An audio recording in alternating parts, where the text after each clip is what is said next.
बिस्मिल्लाहिर्रहमानिर्रहीम। अस्सलाम वालेकुम। मैं हूं महरीन सत्तैन और देख रहे हैं आप मेरा यूट्यूब चैनल। नाज़रीन, आज की वीडियो बहुत इंपॉर्टेंट है और इसको आप देखिए भी, शेयर भी कीजिए। ख़वातीन खास तौर पे बहुत तवज्जो दें क्योंकि वो चीज़ें जिनको हम इग्नोर कर देते हैं, आप अपने इर्द गिर्द नज़र दौड़ाइए। मैं आपको एक छोटी सी मिसाल दूंगी। मैंने अपनी शायद एक वीडियो के अंदर इस बात का जिक्र किया था कि मेरे नेबर में एक आंटी हैं और उनकी वालदा की डेथ जो है जिस वजह से हुई, उनके भाई की डेथ जिस वजह से हुई, उसके बाद उनकी अपनी भाभी को भी वही मर्ज लाहक हुआ, यानी कैंसर हुई इंटेस्टाइन में। और इतना ज़्यादा ये चीज़ फैल रही है आजकल। आप देखें हर दूसरे बंदे को कोई ना कोई मुजी मर्ज जो है वो उसका शिकार हो रहा है। खासतौर पर पेट की बीमारियां जो है वो इस कदर ज़्यादा हो रही है और हमारी थोड़ी सी कोताही जो है हमें उस तरफ लेके जा रही है। खासतौर पर जो प्रोसेस्ड फूड हम खाते हैं हमारे घरों में, डब्बे फ्रोजन फूड्स के आधे हाफ डन डब्बे होते हैं, या हाफ डन खाना हमारे लिए कितना खतरनाक हो सकता है। ये एक बहुत ज़बरदस्त रिपोर्ट है और मैं इसको पढ़ रही थी और मेरे जहन में फ़ौरन आया कि मैंने आपके साथ शेयर करनी है, क्योंकि मेरी कोशिश होती है ऐसी चीज़ जिसमें फ़ायदा है आप लोगों का और नुकसान से बचा जा सकता है, तो वो ज़रूर आपके साथ शेयर करूँ। अब इसमें बहुत सी चीज़ें, इतनी चीज़ें कि मैं मेरे ख्याल से इसको फ़ौरन शुरू कर दूँ। इतनी कोई लंबी वीडियो नहीं होगी, लेकिन बहुत काम की चीज़ें, शुरू से लेकर आखिर तक सुनिएगा इसको। जिस तरह कि हम आ जाते हैं पहले कच्चे गोश्त की तरफ, क्योंकि वो चीज़ें हैं जो हमारे घरों में आम हर वक्त इस्तेमाल हो रही हैं। गोश्त हो गया, दूध हो गया, दालें हो गई, उसके बाद सब्जियाँ हो गई या फ़िश हो गई। ये सब कुछ ये कहाँ कहाँ इंतहाई ख़तरनाक हो सकती है, जहरीली हो सकती हैं, यहाँ तक कि आपको इतने मूजी मर्ज़ में मुब्तला कर सकती हैं कि आपकी मौत भी वाक़ई हो सकती है। तो ज़रा गौर से सुनिएगा। एक ऐसा गोश्त जो कि कम पका हुआ हो। आप कहेंगे जी हम तो घर में हमेशा पका हुआ गोश्त बनाते हैं, वो तो खूब अच्छी तरह से बनाया जाता है। लेकिन आपको क्या ये बात पता है कि आप लोग जो बर्गर्स खाते हैं और जिनके अंदर वो कीमे वाले कबाब होते हैं, आपको पता है कि उसको नरम रखने के लिए जो टेक्निक इस्तेमाल की जाती है उसमें से इसको हाफ कुक करना भी होता है शामिल। और ये हाफ कुक गोश्त आपकी सेहत के लिए कितना ख़तरनाक है, कितना एक पॉइजनस हो सकता है ये आपके लिए, या आप अंदाज़ा भी नहीं लगा सकते। एक ख़ास किस्म का बैक्टीरिया जो है वो पैदा होता है जिसकी वजह से इंसान की मौत भी वाक़ई हो सकती है। किसी भी वक्त किसी भी गोश्त के अंदर जिसको पूरा फुली कुक नहीं किया गया, अगर वो आपकी मेज़ तक किसी दिन पहुंच जाता है जिसके अंदर वो ख़ास बैक्टीरिया डेवलप हो जाता है, तो उसके खाने से आपकी मौत भी वाक़ई हो सकती है। कई दफ़ा ऐसा की खबरें सुनने में आती है कि लोग खाना खाने गए, वापस आए, जावाहक हो गए, मर गए। लोग कहते हैं जी खाने में चुपकली गिर गई होगी, जहरीली चीज़ गिर गई होगी, लेकिन हर दफ़ा ऐसा नहीं होता। मैंने बहुत से केसेस ऐसे सुने हैं जिसमें लोग घर आते हैं, खाना खा के उल्टियाँ लगती हैं घर आते ही, और उसके बाद डिहाइड्रेशन होती है और बड़ी तेज़ी से जो है वो हलाक हो जाते हैं। ये एक बहुत कॉमन चीज़ है, इसको ज़रा गौर कीजिएगा। वो क्या बता रहे हैं, गोश्त में कुछ ख़ास किस्म के बैक्टीरिया पाए जाते हैं जो कि ख़ास तौर पे कम पके हुए गोश्त के अंदर ज़्यादा सर्वाइव करते हैं, ठीक है। और centre for disease control and prevention जो है वो तजवीज़ करता है कि कच्चे गोश्त को धोने में भी एहतियात करें, बहुत अच्छे से इसको धोएं, क्योंकि इसमें जो मौजूद बैक्टीरिया है वो दूसरे बर्तनों के अंदर भी लग जाता है। यानी कि आपने अगर धोया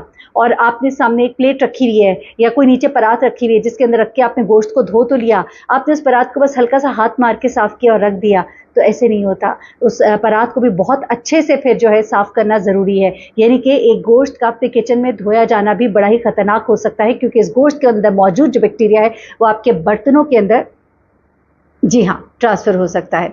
अच्छा, उसके बाद अगर गोश्त को सही तरीके से पकाया जाए तो फिर तो ये बैक्टीरिया हलाक हो जाता है।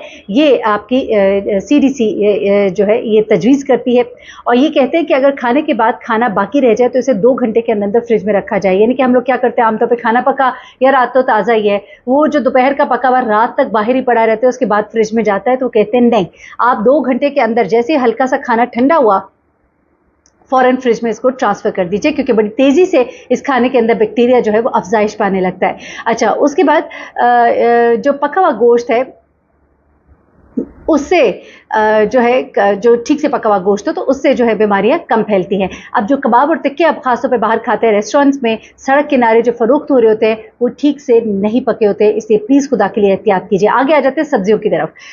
कच्ची सब्जियाँ खाने का बड़ा रवाज है। कच्ची सब्जियाँ खाते हम, हमारे घरों में जनाब धो के सैलेड बनाया जाता है। अब ये सब्ज़ी हमारे लिए कितनी ख़तरनाक हो सकती है। आपको पता है कि ये सब्जियां जो है ना, जहाँ खेतों में तैयार हो रही होती हैं, इनके ऊपर बड़े स्ट्रॉन्ग केमिकल्स, और आजकल तो बहुत ही स्ट्रॉन्ग केमिकल्स पैदावार बढ़ाने के लिए और हर तरह के जरासीम जो है उन्हें मारने के लिए, कीड़ों से बचाने के लिए ऐसे ऐसे इनके ऊपर जरासीम कुछ अद्वियात स्प्रे की जाती हैं, आप यकीन करें, जो आपको बहुत ही ख़तरनाक बीमारियों में मुब्तला कर देती हैं। और कच्ची सब्जियों में बैक्टीरिया बहुत ज़्यादा होता है। कच्ची सब्जियाँ खेत से आपके घर तक जब पहुंचती हैं, रास्ते में आप यकीन मानिए जो जो जर्म्स इसको लगते हैं आप उसके बारे में सोच भी नहीं सकते। क्यों हमारे दीन में है कि अपने हाथ धोइए खाना खाने से पहले। आपकी सब्जी जब खेत से पहुंचती है, खेत के अंदर ही उसके अंदर क्या क्या जरासीम, हर तरह का जानवर वहां जाता है। जानवर जो है उसका जो वेस्ट है वो भी वहां पर होता है, इंसानों का वेस्ट भी होता है। उसके बाद वो फिर जब पहुंचती है, आप यहीं से अंदाजा करें सबसे ज्यादा गंदगी तो वहीं पे होगी, खेत में। खेत से जब वो पहुंची मंडी में, कितने लोगों के हाथ लगे, कहाँ कहाँ कोई बंदा किसी बीमारी का शिकार है। कुछ ऐसी बीमारियां हैं जो एक से दूसरे को लग जाती है। उन हाथों से होता हुआ जब वो आपके किचन तक पहुंचा तो यकीन मानिए उसको तो लिफाफे से निकालने से पहले ही इतनी अच्छी तरह से धो लेना चाहिए कि आपको यकीन हो कि किसी और ने उसको हाथ नहीं लगाया। ये इस कदर ख़तरनाक है। तो इतना ख़तरनाक इसके अंदर बैक्टीरिया जो है वो पाया जाता है जिसको हम बिल्कुल इग्नोर कर देते हैं। किचन की गंदगी से ये जो सब्जियां होती हैं मुतासर होती है, किचन भी मुतासर होता है, इवन बर्तन जो है वो मुतासर होते हैं वंस अगेन। और हम सब्जियां खासतौर पर कहाँ उगाई गई हैं ये बड़ी इंपॉर्टेंट। उगाई गई से मतलब ये है कि खेतों में जहाँ पर बहुत ज़्यादा, अगर आप देख लीजिए कुछ जगहें बहुत गंदी होती है, वहाँ पे जो पानी दिया जा रहा होता है वो बहुत गंदा पानी दिया जा रहा होता है। उसके अलावा वहाँ पे बहुत ज़्यादा स्प्रे किया जा रहा होता है। तो मतलब ये कि कहाँ पे उगाई गई हैं। उसके अलावा ये कि इन सब्जियों के बारे में ये कि आप इनको फिर अच्छे से धोइए, नमक वाले पानी से धोइए, बहुत अच्छे से रिंस करें और कोशिश करें कच्ची सब्जियां कम से कम इस्तेमाल करें और उनको हल्का सा जब आप कुक कर लेते हैं तो वो बेस्ट होती है। अब आ जाते हैं ज़रा दूध की तरफ। जनाब दूध के हवाले से मैं आपको एक बात बताऊँ, ये जो आप आइसक्रीमें खाते हैं, आइसक्रीम्स आपके बच्चे खाते हैं, बहुत सारी खाते हैं, और उसके अलावा बहुत सी दूध से बनी हुई चीज़ें आप बाहर से जाके फलूदे खाते हैं, रबड़ियाँ खाते हैं, ये सब कुछ। अगर दूध ठीक से नहीं उबलाना, यकीन मानिए आप अपनी जान पे बहुत बड़ा जुल्म कर रहे हैं। और आमतौर पे दूध को ज़रा सा उबाला है ना, बंद कर दिया, नहीं, 3 बार कम से कम उबाला दीजिए उसको। अच्छा, अब ये दूध से बनी हुई जो आइसक्रीम है, ये दही है, ये भी बहुत ज़्यादा नुकसानदेह हो सकता है क्योंकि कच्चे दूध में जो बैक्टीरिया पाया जाता है वो इतना खतरनाक है कि आंतों के अंदर सुराख तक कर सकता है। इतना एक खतरनाक बैक्टीरिया ये, और इससे बहुत शदीद किस्म के फूड पॉइजनिंग का डर हो सकता है। और ये जो दूध है, कई दफ़ा सिर्फ हल्का सा गर्म करके, जी कई लोग इस कॉन्सेप्ट के भी होते हैं कि जी दूध जो है ना वो जैसे ताज़ा निकला उसी वक्त फटाफट इस्तेमाल कर लिया, कोई बैक्टीरिया नहीं। नहीं, गलत है। मिसाल देते हैं, माँ का दूध बच्चा जब पीता है तो आप कहते हैं कि वो भी तो कच्चा दूध। नहीं, ये जो आपका दूध, गाय भैंस का दूध है, इस पे फ़र्क है और एक इंसान का, ये बहुत फ़र्क है। इस चीज़ को, इस कॉन्सेप्ट को मैंने बहुत से लोगों को सुना है, जी कच्चा दूध पिया जाए। कच्चा दूध आपकी सेहत के लिए इंतहाई ख़तरनाक है। ख़तरनाक तरीन बीमारी आपको इससे लग सकती हैं। इसलिए दूध को प्लीज़ उबाले बगैर मत पीजिए। आगे आ जाते हैं ज़रा अंडों की तरफ। अंडे की जब मैं बात कर रही हूँ, मैं आपको बताऊँ कच्चे अंडे की।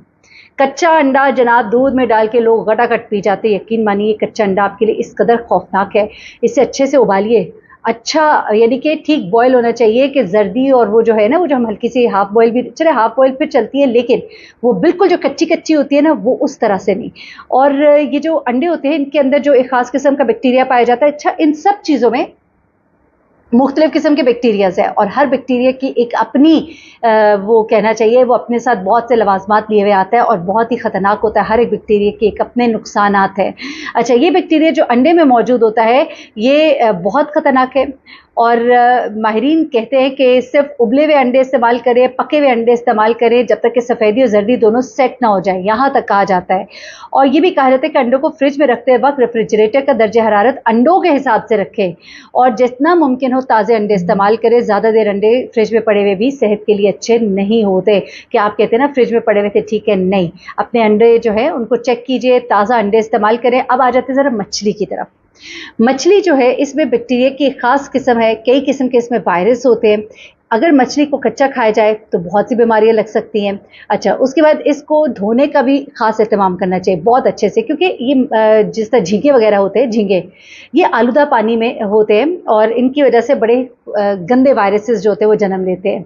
इन्हें अच्छी तरह से धोना चाहिए, पकाना चाहिए बहुत अच्छी तरह से, ताकि अच्छा बाज़ारों में, होटलों में जो आप झींगे खाते हैं, प्रॉन्स खाते हैं, ये हाफ डन भी होते हैं एट टाइम्स, और हाफ डन जो प्रॉन्स होते हैं ये आपकी सेहत के लिए इंतहाई ख़तरनाक है। ये बहुत गंदी चीज़ है जो बड़े मज़े लेकर हम लोग होटलों में खाते हैं और फिर हम देखते हैं इतनी यंग एज में लोग अपने आप को इतनी बीमारियां लगा लेते हैं। अच्छा, उसके बाद मछली खरीदते वक्त जो है ये भी चेक करें कि मछली कहाँ से पकड़ी गई है। ये कहा जा रहा है कि मछलियाँ जो हैं वो आलूदा गंदे माहौल में इनको पाला जाता है और इस तरह की मछली खाने से कई किस्म के इन्फेक्शन हो जाते हैं। जिस्म पे सुनने में आता है कि बहुत से फोड़े फिंसियाँ बन जाती हैं, कई लोगों को अजीब अजीब किस्म के इन्फेक्शंस हो जाते हैं, एलर्जीज हो जाती हैं। तो ये देखिए ज़रूर कि मछली जो है ये किस पानी से निकाली गई है, गंदे पानी से, तालाब से, जोहड़ से। और ज़्यादातर आजकल मछलियाँ जो मार्केट में आ रही है वो गंदे पानियों में जो है पैदा की गई हैं। जगह जगह तालाब, जोहड़ जो होते हैं उनमें जो है मछलियाँ जो है ये पाली गई होती है और ये बहुत ख़तरनाक है आपकी सेहत के लिए। कच्ची मछली तो कभी भी नहीं खानी चाहिए। और मछली से बनी दवाइयों के हवाले से लोग एग्जाम्पल देते हैं जी, fish liver oil, cod liver oil और ये सब कुछ, तो उनके बाकायदा तरीके होते हैं। अच्छा, उसके बाद कहा जाता है स्प्राउट किया हुआ जो अनाज होता है, जिसमें से फूटा हुआ अनाज, ये जो कहते हैं कि जी बड़ा अच्छा होता है, इसको इस्तेमाल करना चाहिए, लेकिन ये भी अपने अंदर बहुत से खतरनाक बैक्टीरियाज रखता है। और ये जो स्प्राउट्स है इसके बारे में ये जहन में रखना चाहिए कि ये कब से रखे गए हैं और खुली फिजा में भी रखे गए हैं कि नहीं। बंद जगह पे रखे जाए तो इनके अंदर बहुत गंदे बैक्टीरियाज पैदा होते हैं और इनको ज़्यादा देर तक पानी में भिगोकर नहीं रखना चाहिए, बंद जगहों पर नहीं रखना चाहिए, जहाँ पर हवा आए वहाँ पे रखना चाहिए। अब आ जाते हैं ज़रा गूंदे हुए आटे की तरफ। ये बहुत यहाँ मैं आपके लिए जानना, क्योंकि आटा गूंद के हम फ्रिज में रख देते हैं, मैं भी ऐसे करवाती हूँ 2-2 दिन, क्योंकि रोटी ज़रा खाने का रवाज कम होता है, कभी चावल, कभी बाहर से खाना, कभी ये हर घर में चल रहा है। तो उसमें क्या होता है जनाब कि जो आपका आटा होता है ना, ये गूंद के कोशिश करें उसी दिन इस्तेमाल कर लें, बेस्ट आपके लिए। क्योंकि आटे को जितना ताज़ा गूंदा जाएगा इतना ही ये सेहतमंद होगा। ज़्यादा देर तक इसको आपने नहीं रखना, चाहे फ्रिज में क्यों ना हो, क्योंकि इसमें इन्फेक्शन फैलने का ख़तरा होता है। और ये बैक्टीरिया जो है ये कई दफ़ा हमारे लिए अच्छे भी होते हैं, क़ुव्वत मुदाफ़अत हमारी बढ़ाते हैं, लेकिन अमाउंट इनकी अगर ज़्यादा हो जाए तो फिर ये हमारे लिए बड़े ख़तरनाक भी हो जाते हैं। तो गुंदा हुआ बासी आटा जो है इसको भी खाने से इज्तनाब करें। तो जनाब ये कुछ खास बातें थी, आपकी किचन से मुतल्लिक थी, आपकी सेहत से मुतल्लिक थी, शेयर की। बताइएगा कैसा लगा आपको ये व्लॉग। अपना बहुत ख्याल रखिएगा, दुआ में याद रखिएगा। अल्लाह हाफ़िज़।